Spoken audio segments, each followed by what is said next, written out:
Ok, donc, je suis sûr que vous connaissez déjà Cendrillon. Et je suis sûr que vous connaissez déjà les versions de Cendrillon qui sont censées être super cheloues et super gore. Les orteils coupés, les yeux crevés, les coffres guillotines, blablabla, vous connaissez déjà tout ça. Et seulement ça. Mais du coup, aujourd'hui, je vais vous parler d'une autre version. Une version que vous ne connaissez pas. C'est une vieille version, qui a des origines beaucoup plus anciennes que la version Grimm, Basile ou Perrault ou n'importe quelle autre version européenne. Et par conséquent, elle est vraiment gore et vraiment chelou. Elle est remplie de motifs archaïques et étrangers qui sont complètement incompréhensibles pour la plupart d'entre nous. Et c'est ce qui la rend particulièrement fascinante à raconter et à analyser. Et du coup, je vais vous la raconter, mais je vais aussi vous la décoder autant que je peux après. Parce que, à mon avis, ça sert un peu à rien de connaître un conte si on comprend rien de ce qu'il veut vraiment dire. Donc, laissez-moi vous raconter une version de Cendrillon méconnue et étrange, et ancienne, et sanglante, avec le conte vietnamien de Tam et Kam.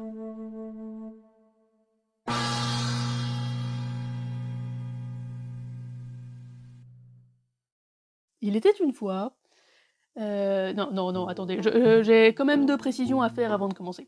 Premièrement, je ne connais strictement rien à propos de la langue vietnamienne, donc je suis sûre qu'à chaque mot vietnamien qui va passer dans cette vidéo, je vais défoncer la prononciation correcte. Alors, je suis désolé d'avance.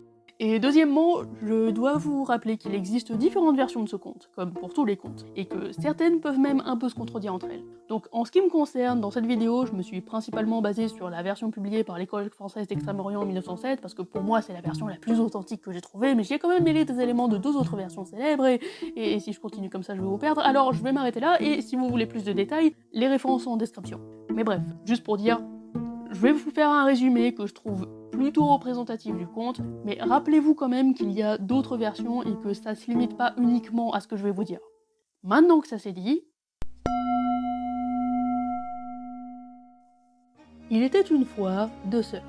La première s'appelle Tam, ce qui signifie riz brisé, et la seconde s'appelle Kam, ce qui veut dire son de riz, ou enveloppe de riz. Et les deux sont demi-sœurs en réalité, elles ont le même père mais pas la même mère. Dans certaines versions, c'est parce que le père s'est remarié, mais dans d'autres versions, c'est parce qu'il a plusieurs femmes, et on nous précise même parfois que la mère de Tam est l'épouse de premier rang, alors que la mère de Kam est l'épouse de second rang. Sauf que dans tous les cas, la mère de Tam est morte, alors que la mère de Kam est vivante, et souvent leur père à toutes les deux est mort aussi.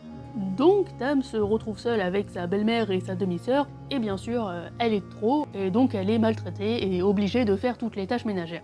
Mais un jour, la belle-mère envoie Tam et Kam chercher des crevettes et des écrevisses, en promettant à celle qui en rapporterait le plus un yem rouge ou rose selon les versions. Et là, pour la compréhension, il faut savoir qu'un yem est un sous-vêtement vietnamien traditionnel qui est en quelque sorte l'équivalent d'un soutien-gorge. D'ailleurs, les VF du conte traduisent souvent ça par cache-sein ou couvre-sein.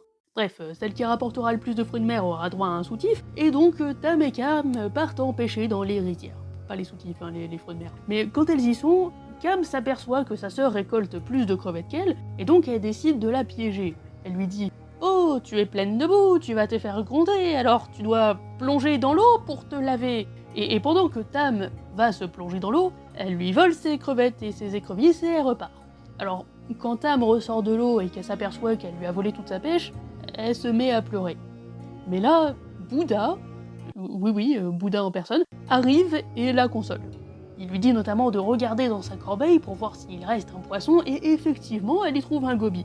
Là, Bouddha lui dit d'élever ce goby en le lâchant dans un puits et en lui donnant un bol de riz à manger à chaque repas. Ainsi fut fait, mais un jour, la belle-mère s'aperçoit de la manœuvre. Et elle s'arrange pour pêcher le goby quand Tam n'est pas là. Et elle le mange. Et quand cette dernière rentre chez elle et que après le repas, elle essaye d'appeler son poisson et de le nourrir comme à son habitude, elle ne trouve à sa place qu'une goutte de sang caillé qui remonte à la surface de l'eau. Elle pleure alors, encore une fois, et Bouddha lui apparaît, encore une fois. Mais là, il lui conseille de récupérer les arêtes du poisson et de les ranger dans 4 pots, qu'elle enterra sous les 4 coins du lit. Ainsi fut fait là aussi, et plus tard, rien à voir avec ce qui vient de se passer, mais il y a un festival. Et là, on retrouve la Cendrillon qu'on connaît bien en Europe. Tam veut aller au festival, mais sa belle-mère lui ordonne de trier du riz et du paddy et lui interdit d'aller à la fête avant d'avoir fini. Et sur ce, elle part avec sa fille. Là, Tam comprend qu'elle n'aura jamais le temps de finir son tri avant la fin de la fête, et donc elle se remet à pleurer. Décidément, on a une héroïne efficace. Donc, encore une fois, et je vous jure c'est la dernière fois, Bouddha arrive à la console, et cette fois, il fait venir une volée d'oiseaux pour trier le riz à sa place. Après ça, il lui dit aussi de déterrer les pots d'ossements qu'elle avait précédemment enterrés, et elle y trouve de beaux vêtements, avec de magnifiques pantoufles, et même un cheval qui était dans le pot, oui, et ça lui permet d'aller à la fête. La jeune femme part donc au festival, mais une fois là-bas, elle perd une de ses pantoufles qui tombe dans l'eau quand elle traverse un pont. Plus tard dans la soirée, le roi passe sur ce même pont, mais son éléphant s'arrête et se met à barrir. Intrigué, il demande alors à ce qu'on fouille l'eau à cet endroit, et on y trouve la fameuse pantoufle. Et comme il est charmé par sa petitesse et sa délicatesse, il veut retrouver sa propriétaire pour l'épouser. Et donc il fait essayer la chaussure à toutes les femmes du festival. Vous connaissez la suite, Tam parvient à enfiler la pantoufle qui n'allait à personne d'autre, et elle épouse le roi, et ils vécurent heureux, et eurent beaucoup d'enfants. Fin. Ou pas. Ouais, jusque-là, cette histoire ressemblait pas mal à une Cendrillon, tout ce qu'il y a de plus classique, sauf que ça ne s'arrête pas là. Et c'est là que les événements prennent vraiment une tournure violente. Donc, à la suite de cette histoire, l'anniversaire de mort du père de Tam et Cam arrive. Et donc, Tam retourne dans sa famille pour lui rendre hommage comme le veut la tradition. Mais là, la marâtre et la demi-sœur décident de profiter de l'occasion pour tuer Tam. Rien de moins. Et pour ça, la marâtre demande à Tam de monter à un arbre pour cueillir les noix d'arec pour la cérémonie, et une fois qu'elle est tout en haut de l'arbre, elle le coupe. Et donc l'arbre s'écroule, et il tombe dans une mare, et Tam se noie, et elle meurt. Et c'est pas genre presque morte, mais le baiser d'amour sincère. Non, non, elle meurt, elle est morte. Et la belle-mère récupère son cadavre et prend ses vêtements pour les donner à Cam, et elle envoie Cam comme ça chez le roi. Et là, juste précision sur ce passage, dans la plupart des versions, la marâtre n'essaie pas de faire passer sa fille pour Tam. Elle ne fait pas ce bon vieux coup des contes européens en mode « Mais si, bien sûr, c'est elle. Elle a pas du tout le même visage, taille, voix, corps et personnalité, mais c'est forcément elle puisqu'elle a les bons vêtements !»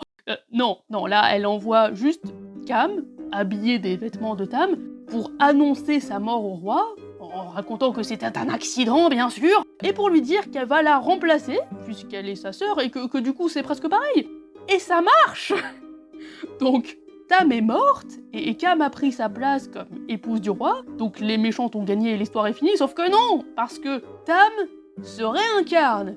Et oui, il fallait bien que l'histoire continue. Elle se réincarne donc en Loriot, qui est une sorte d'oiseau, et là elle vole jusqu'au jardin du roi, et elle chante une chanson sur la lessive, pour dire qu'il faut bien laver les vêtements de son mari, c'est important.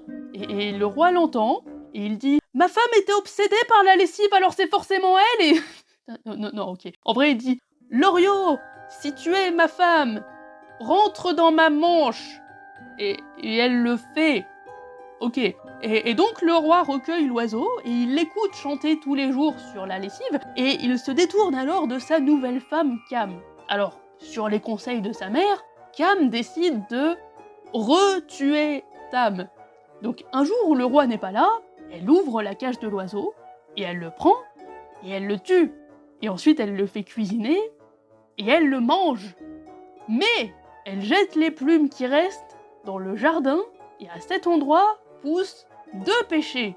Et oui, Tam s'est encore réincarné, cette fois dans 2 arbres différents en même temps, faut pas trop chercher. Et le roi profite alors de l'ombre des péchés pour dormir, et il continue d'ignorer Cam. Et donc, toujours sur conseil de sa mère, Cam décide de couper les arbres.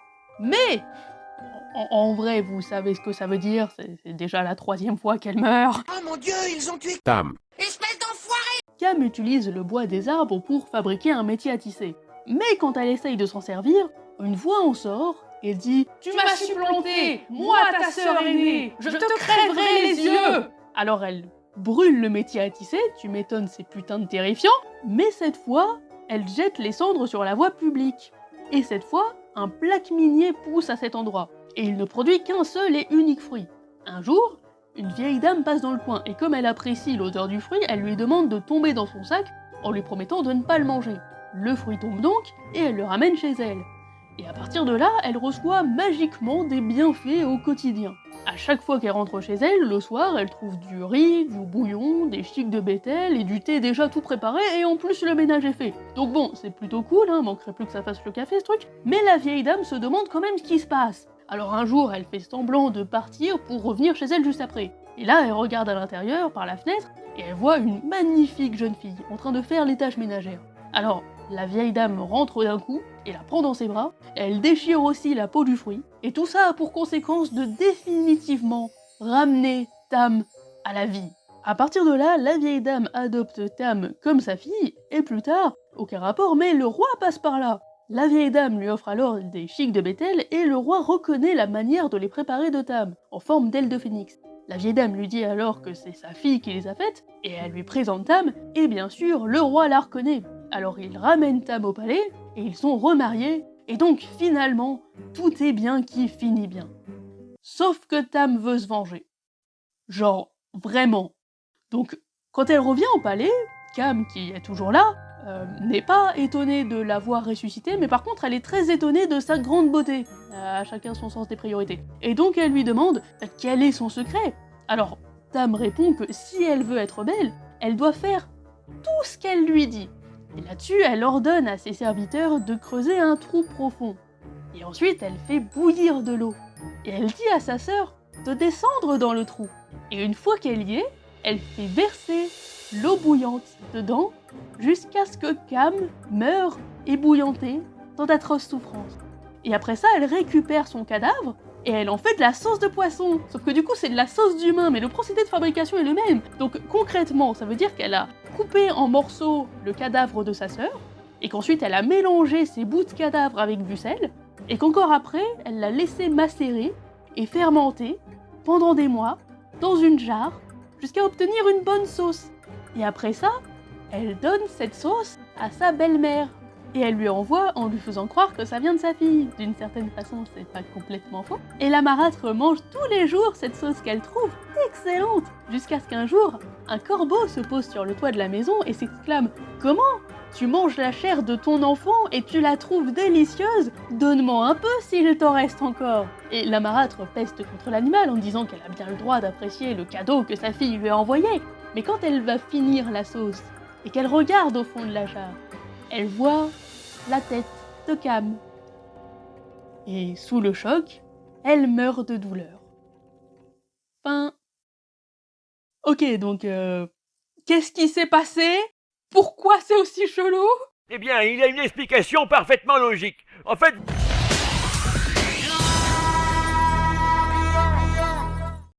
Non, sérieusement, il y a vraiment une explication logique.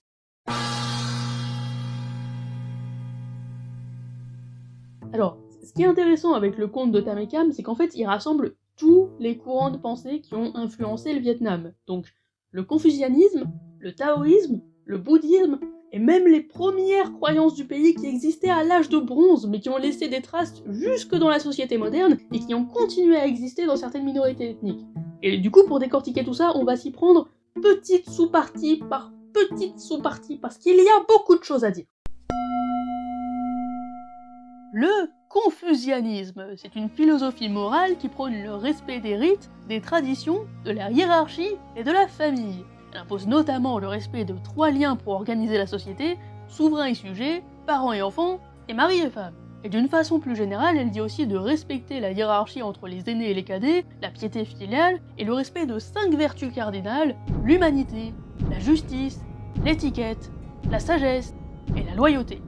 Le but de tout ça, c'est d'atteindre un équilibre personnel qui doit rejaillir sur la société, à la fois au niveau de la sphère familiale avec le culte des ancêtres, et au niveau de la sphère nationale avec le culte de l'empereur, qui est le fils du ciel, qui représente l'harmonie suprême et la perfection. Alors, tout ça à la base, c'est une doctrine chinoise, mais elle est arrivée au Vietnam parce que le pays a été annexé par la Chine en 111 avant JC. Après ça, le Vietnam est resté dans l'Empire chinois pendant un millénaire, jusqu'en 938 après JC, et donc il a été énormément influencé par la culture et les institutions chinoises. Et le confucianisme en faisait partie et s'est surtout retrouvé dans l'ordre social, la morale, la politique et le fonctionnariat. Bref, le confucianisme a eu une énorme influence sur la culture vietnamienne, et donc tout ça, ça se voit énormément dans le conte de Tam et Kam. Pas tant parce qu'il y a un prince qui représenterait l'empereur, même si un peu, mais surtout parce qu'il y a un prince qui représente un mari. Ce qui intéresse le conte, c'est surtout la sphère familiale, pas tellement la sphère politique. Et là, je vais peut-être en décevoir certains, mais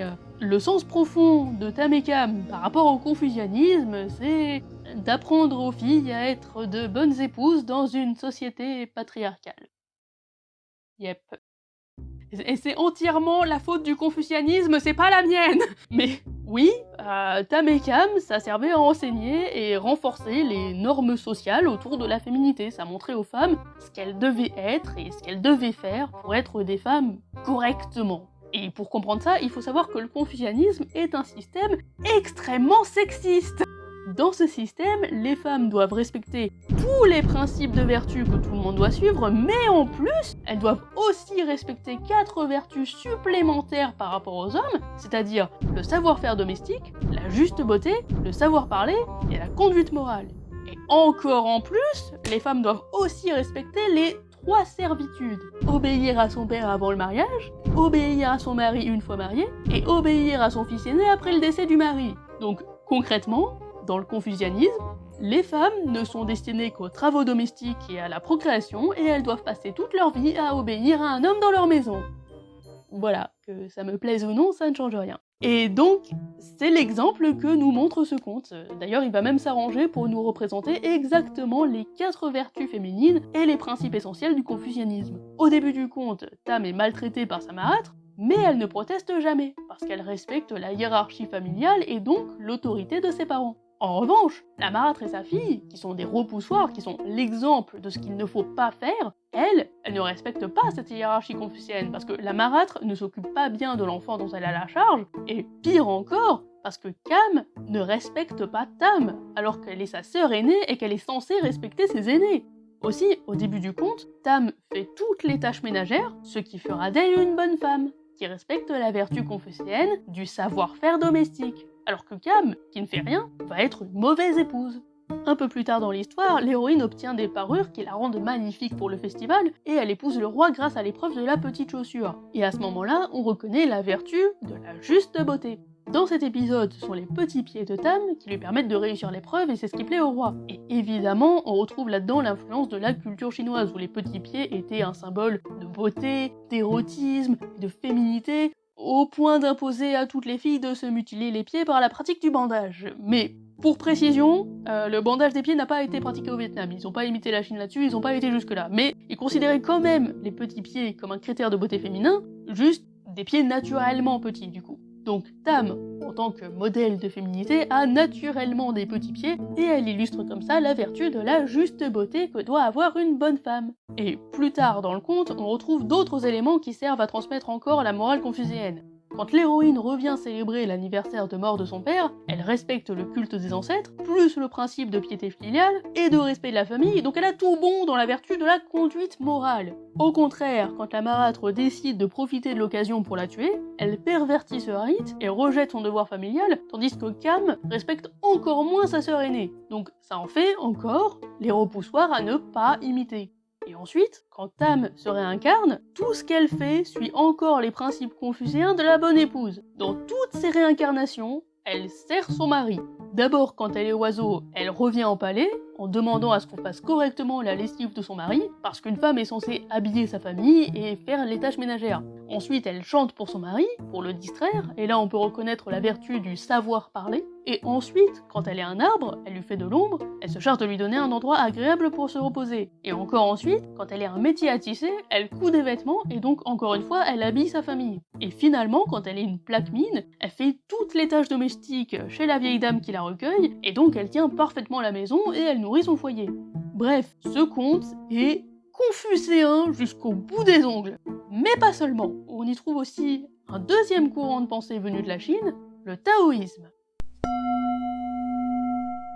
Le taoïsme, c'est une doctrine qui se base sur une approche naturelle de la vie.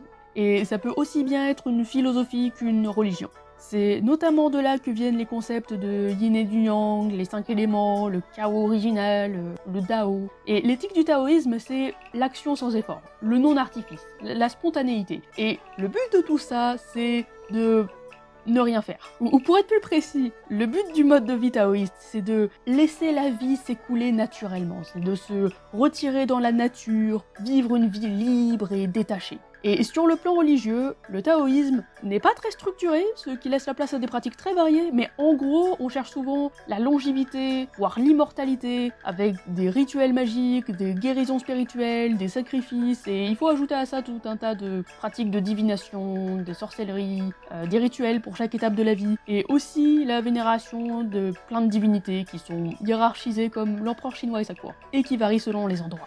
Encore une fois, le taoïsme vient de Chine à la base, mais il est arrivé au Vietnam avec la domination chinoise, en même temps que le confucianisme, et là-bas c'est devenu une sorte de religion populaire, voire de superstition populaire, moins officielle, avec des rites et des pratiques magiques. Et en plus de ça, les dieux du taoïsme chinois se sont mélangés avec les dieux et héros que les Vietnamiens avaient avant l'annexion chinoise pour créer tout un panthéon. Et donc, le taoïsme se retrouve aussi dans le conte de Tam et Cam. Déjà, on a quelques motifs subtils, comme le fait que l'héroïne se transforme en oiseau.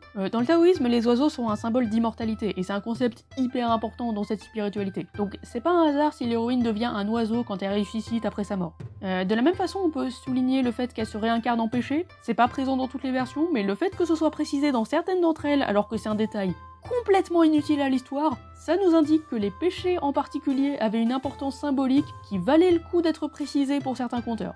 Et effectivement, le péché est un arbre symbolique extrêmement important dans le taoïsme, puisqu'il est lui aussi symbole d'immortalité, selon une légende qui raconte que la reine mère de l'Ouest, une déesse du taoïsme, cultiverait des péchés qui rendent immortels tous ceux qui mangent ses fruits. Mais aussi, au-delà de ces motifs un peu discrets, le taoïsme est présent dans le conte d'une manière plus profonde, avec sa manière de représenter le destin comme quelque chose de tracé d'avance, avec l'idée que l'humanité n'a pas vraiment d'emprise là-dessus et qu'elle devrait donc se laisser porter. C'est quelque chose qui se voit surtout quand le roi trouve la chaussure de Tam.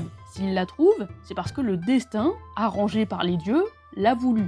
Il n'avait aucun moyen de voir la chaussure d'une manière normale, il n'avait pas rencontré sa propriétaire avant, comme c'est souvent le cas dans les versions européennes, mais c'est son éléphant qui s'arrête pile au bon endroit, après que la chaussure est tombée pile au bon endroit.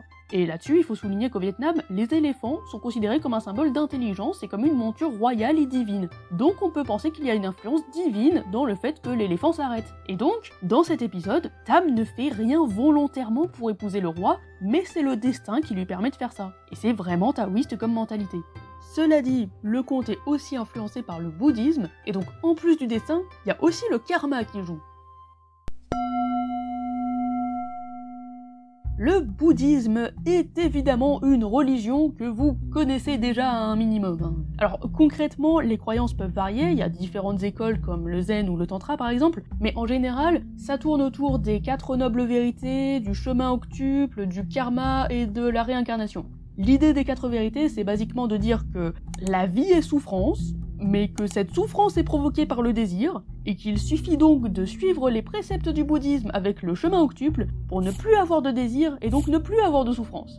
Et à ça, il faut ajouter le concept de karma, selon lequel les actions et les intentions d'une personne affecteront sa vie dans le futur, ce qui est bien sûr lié au principe de la réincarnation, puisque le karma doit déterminer les prochaines vies de chacun. Et au Vietnam, toutes ces croyances sont arrivées depuis l'Inde, cette fois, à partir du 2e siècle, et elles ont eu énormément de succès pour leur aspect spirituel et consolateur. Et dans le conte de Tam et Cam, évidemment, c'est pas compliqué de voir une influence du bouddhisme quand le Bouddha apparaît littéralement dans l'histoire. Cela dit, à ce moment-là, c'est une influence qui reste assez en surface finalement, puisque Bouddha remplit le même rôle que n'importe quel autre être surnaturel dans n'importe quelle autre version de Cendrillon. Il n'y a rien de spécifiquement bouddhiste dans ce qu'il fait. On peut seulement supposer que si lui en particulier a pris ce rôle, c'est parce qu'il console l'héroïne et que les Vietnamiens aimaient bien le bouddhisme pour sa morale consolatrice, en plus de considérer le Bouddha comme un être particulièrement doux d'une façon générale. Mais ce qui est plus intéressant par rapport à l'influence du bouddhisme sur ce conte, c'est plutôt la présence de la réincarnation. Après chacune de ses morts, l'héroïne se réincarne sous une forme différente avant d'atteindre le bonheur définitif. Alors, bien sûr, dans le bouddhisme, le bonheur à la fin du cycle des réincarnations, c'est d'atteindre le nirvana, alors qu'ici, c'est de revenir sous une forme humaine pour avoir un bonheur terrestre. Mais là-dessus, la morale du bouddhisme, c'est simplement adapté à la structure d'un conte et à la pensée commune. L'important, c'est que l'héroïne atteint bien une forme de félicité après avoir enduré une succession de réincarnations. Et ça, c'est une mentalité profondément bouddhiste. Alors, le bouddhisme, le taoïsme, le confucianisme, c'est bien, mais c'est pas tout pour expliquer ce conte.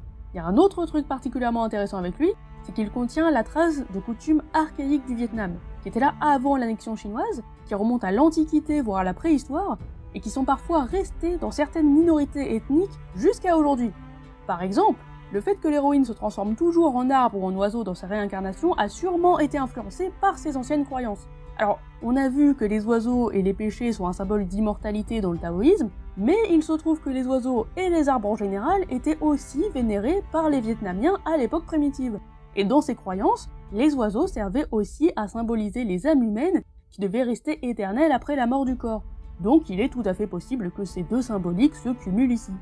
Un autre exemple de symbolique archaïque, c'est le moment où la marâtre tue Tam pour la faire remplacer par sa sœur. En fait, ça vient probablement du mariage sorora, une pratique où un mari épousait la sœur de sa femme quand elle était décédée. L'idée ici, c'est que le mariage n'était pas seulement un lien qui unit deux personnes, mais aussi un lien qui unit deux familles. Et donc l'intérêt de remplacer la femme décédée par sa sœur, c'est que ça permet de conserver ce lien entre les familles. Très concrètement, ça permet surtout de conserver les contrats et les propriétés que les familles avaient acquises par le mariage. Donc cet épisode du conte ferait référence à cette pratique, mais ici il montre que la coutume a été pervertie vu qu'elle a été utilisée pour voler la place de Tam en l'assassinant.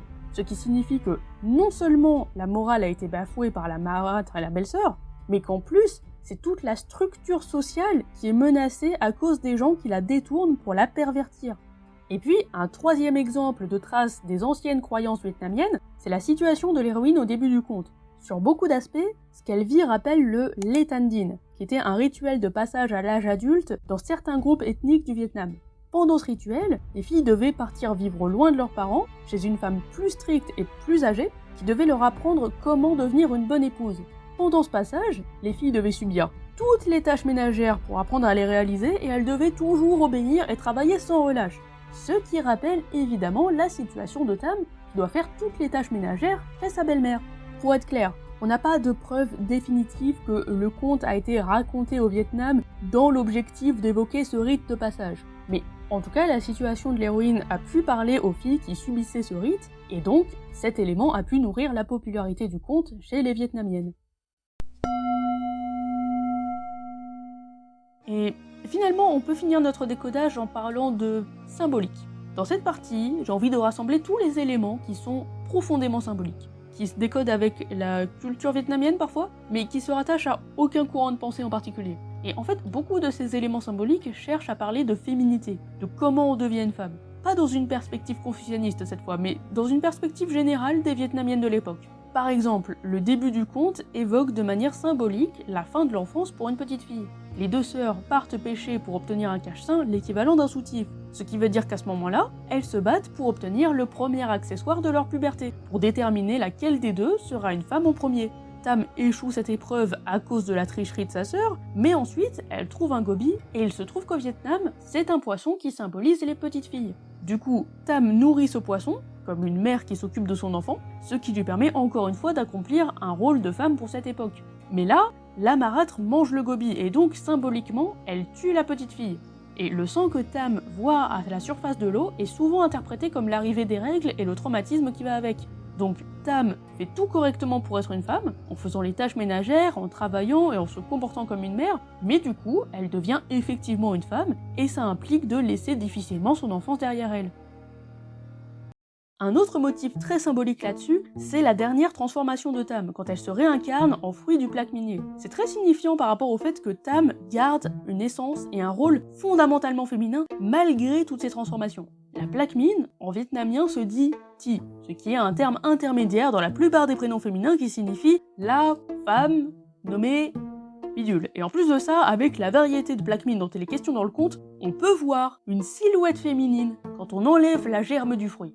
Enfin, C'est ce que disent les Vietnamiens, selon un certain Anthony Land, qui a publié une version de ce conte traduite en français en 1886, mais finalement lui-même trouvait que ça ressemblait plus à un insecte. Apparemment, je vous jure, j'ai tout essayé pour trouver une photo qui montrerait ça, parce que je voulais vraiment voir à quoi ça ressemblait une silhouette de femme insecte dans un fruit, mais j'ai eu beau essayer, j'en ai jamais trouvé, et je ne vous cache pas ma déception. Mais bref, en tout cas, la plaque mine est un symbole de féminité dans l'imaginaire vietnamien, que ce soit à cause de son nom ou à cause de cette histoire de silhouette, probablement les deux à la fois. Donc, ce n'est pas un hasard si dans les versions les plus connues, Tam se transforme en ce symbole de féminité quand toute son histoire consiste à devenir une femme. D'ailleurs, c'est après cette dernière transformation qu'elle se réincarne définitivement en femme, et donc c'est à partir de ce moment-là qu'elle s'accomplit vraiment en tant que femme. Et juste à ce moment-là, on a une autre symbolique qui intervient avec la chique de Bethel. Au Vietnam, il y a une pratique qui était extrêmement répandue à l'époque, qui consiste à mâcher des chiques de Bethel. C'était une coutume sociale hyper importante au Vietnam, qui devait aider à briser la glace dans les conversations difficiles, qui devait faciliter toutes les conversations tout court, et surtout qui servait de symbole d'amour et de mariage durable, parce que ça facilitait aussi les conversations entre les parents des futurs mariés. D'ailleurs, les chiques de Bethel faisaient et font encore partie des cérémonies de mariage traditionnelles, et la légende qui raconte l'origine de la chique de Bethel est justement une histoire d'amour tragique. En fait, au Vietnam, les chiques de Bethel sont tellement liées au mariage qu'aujourd'hui encore, il y a une expression courante qui dit « une affaire d'Arek et de Bethel » pour désigner le mariage. Donc, dans ce conte, quand Tam prépare des chiques de Bethel pour le prince et qu'il la reconnaît grâce à ça, concrètement, ça veut dire qu'il se retrouve grâce à un symbole de mariage. Ce qui est plutôt mignon, je dois dire. Ce qui est moins mignon par contre, c'est la vengeance de Tam après.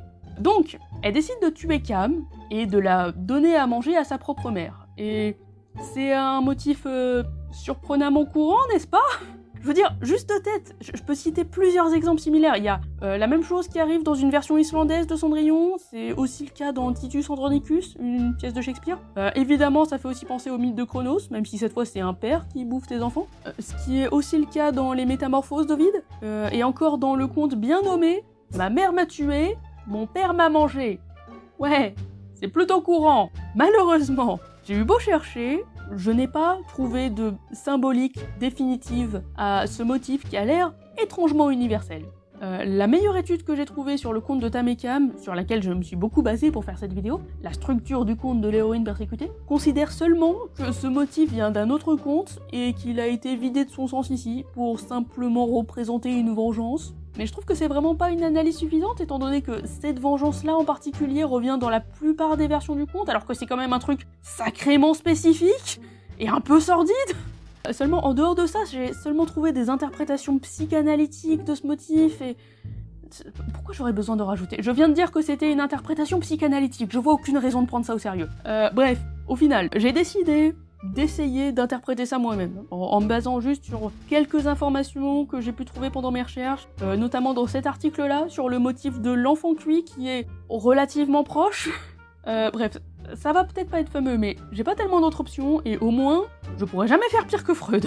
Donc, selon moi, la raison pour laquelle ce motif se retrouve partout dans l'humanité, c'est parce que c'est une manière simple de représenter une transgression ultime. C'est une inversion de l'ordre naturel des choses. Une femme qui mange son propre enfant fait inverser le temps, parce que son enfant retourne dans son ventre au lieu d'en sortir. Certes, aujourd'hui on sait que l'utérus et l'estomac c'est pas franchement la même chose, mais à la préhistoire, est-ce qu'on le savait ? Probablement pas. Tout ce qu'on pourrait constater, c'est que la nourriture va dans le ventre et que c'est aussi là que se situe le bébé chez les femmes enceintes. Donc, une femme qui mange son enfant le fait revenir dans son ventre, alors que l'ordre naturel des choses, c'est de l'en faire sortir. Et si vous voulez rendre le truc encore plus transgressif, vous pouvez aussi faire une histoire où c'est l'homme qui mange ses propres enfants. Ce qui inverse encore plus l'ordre naturel des choses, puisque normalement, c'est même pas le père qui avait l'enfant dans son ventre à la base. Donc, ouais, à mon avis, c'est pour ça qu'on a autant d'histoires de parents qui mangent leurs enfants. Et dans Tam et Cam en particulier, cette idée de transgression est évidemment présente. C'est clairement à cause de ça que la mère meurt, tellement elle est choquée de sa propre transgression. Et bien sûr, on peut y voir une vengeance comme une autre, mais peut-être que si ce motif de transgression ultime a été choisi, c'est précisément parce que ça marchait bien pour punir des personnages qui sont coupables de plusieurs transgressions. Genre, elles ont voulu s'opposer à l'ordre de la nature et de la société à plusieurs occasions, et donc elles sont punies en étant obligées de commettre un geste tellement opposé à la nature et à la société que même elles ne peuvent pas le supporter et en meurent. Peut-être que là-dedans, il y a l'idée qu'on ne peut pas survivre dans le monde quand on s'oppose à l'ordre de ce monde. Et pour aller encore plus loin, à mon avis, il y a encore deux interprétations possibles dans le fait que cette transgression en particulier a été choisie. La première interprétation, c'est que Cam a complètement échoué son passage à l'âge adulte, par contraste avec Tam qui l'a réussi. Et donc, elle retourne littéralement dans le ventre de sa mère. Genre, elle a tellement échoué à grandir qu'elle a carrément régressé jusqu'à redevenir un fœtus et disparaître.